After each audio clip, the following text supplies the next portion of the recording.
Good afternoon and welcome to the Killik & Co Markets Update. This afternoon we're going to be looking at ongoing trade tensions between the US and China, in particular the impact that it's had on stock markets around the world, some of which have been affected more than others. Moving to the charts now, we see a marked difference between the impact on Chinese and German stock markets and the US market.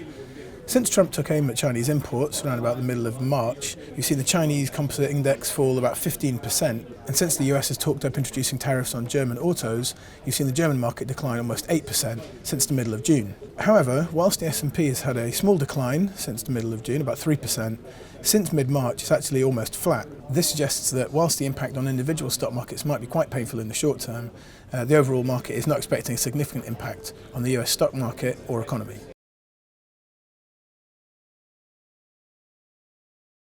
And moving to the commodity markets, we've seen some significant declines in broad commodities, base metals, including copper, which is down about 10% from its peak earlier this month. This has been driven by a few factors, including weaker demand numbers globally for base metals. Looking at the chart, we can see that copper has declined about 10% from its peak in early June and is now heading towards levels not seen since December in 2017.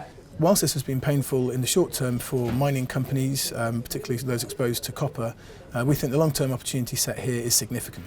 Over time, we expect significant growth in demand for copper, driven by ongoing electrification across many industries and economies, in particular the rise of electric vehicles.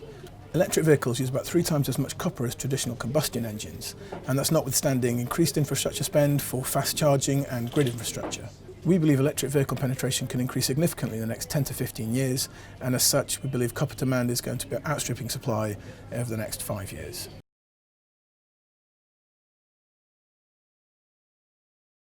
And finally, we recently attended a large US investor conference where the key takeaway was one of a robust US economy as well as opportunities and threats faced by many industries and sectors.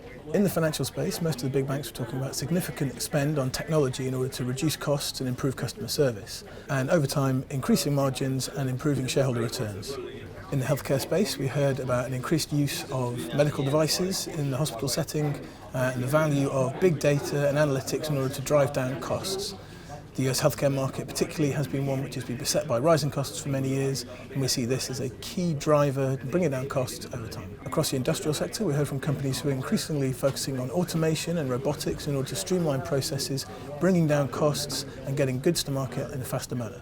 In the consumer space, we heard from companies who are facing difficulties in transitioning from the traditional store-based model to online shopping, and this is an area that we continue to think will come under pressure in the coming years. Looking at the week ahead, it's another quiet week for markets as the second quarter wraps up and we're still a couple of weeks away from earnings season.